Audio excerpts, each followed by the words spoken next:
Hi hello welcome back to my channel Kiran Chitrapakam. ఇవాళ నేను రంజాన్ మాసం ఇఫ్తార్ స్పెషల్ లేదా ఈద్ రోజున తయారు చేసే షీర్ కుర్మా రెసిపీ చేసి చూపించబోతున్నాను. షీర్ కుర్మా కోసం నేను జీడిపప్పు, బాదం, పిస్తా, ఎండు ఖర్జూర, చిరోంజీ సీడ్స్, కిస్మిస్ తీసుకున్నాను. మీరు మీకు నచ్చిన డ్రై ఫ్రూట్స్ వేసుకోవచ్చు. ఒక బౌల్లో వాటర్ తీసుకొని జీడిపప్పు, బాదం, ఎండు ఖర్జూర, పిస్తా వేసి రాత్రంతా నానబెట్టాలి లేదా 4-5 గంటలు నానబెట్టి చిన్న ముక్కలుగా కట్ చేసి తీసుకోవాలి.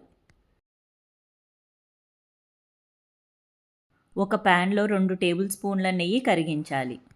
కరిగిన నెయ్యిలో నానబెట్టుకొని చిన్న ముక్కలుగా కట్ చేసుకున్న నట్స్ వేసి దోరగా వేయించాలి. ఇప్పుడు చిరోంజీ సీడ్స్, కిస్మిస్ వేసి వేయించుకోవాలి.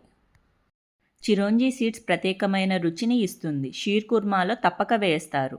మీ దగ్గర ఇవి అందుబాటులో లేకపోతే కర్బూజా గింజలు నానబెట్టినవి కూడా వేసుకోవచ్చు. ఇలా ఎర్రగా వేపుకున్నాక ఒక ప్లేట్లోకి తీసి పెట్టుకోవాలి. ఇప్పుడు అదే ప్యాన్లో మిగిలిన నెయ్యిలో 1 కప్పు సేమియా వేసి లైట్గా ఫ్రై చేసుకోవాలి. నేను ఆల్రెడీ ఫ్రై చేసిన సేమియా తీసుకున్నా కాబట్టి ఎక్కువ ఫ్రై చేయట్లేదు.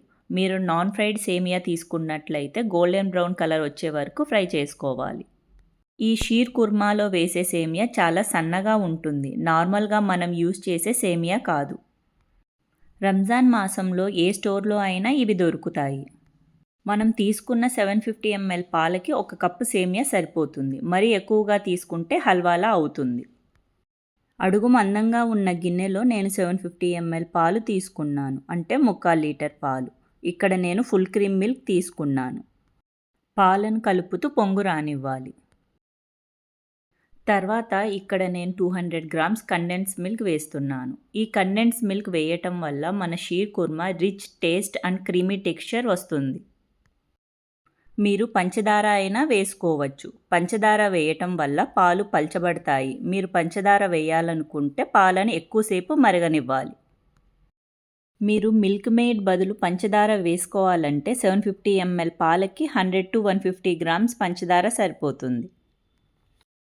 కండెన్స్డ్ మిల్క్ వేసి ఒక 3-4 నిమిషాలు పాలు మరిగించి తర్వాత వేయించుకున్న నట్స్, వేయించుకున్న సేమియా వేయాలి.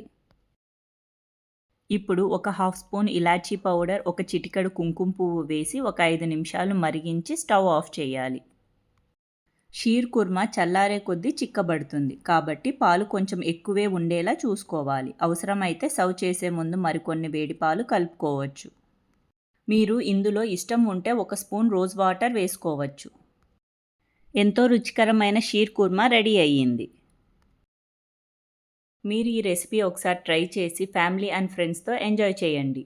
మీకు ఈ వీడియో నచ్చినట్లయితే please like, share and subscribe my channel Kiran చిత్రపాకం.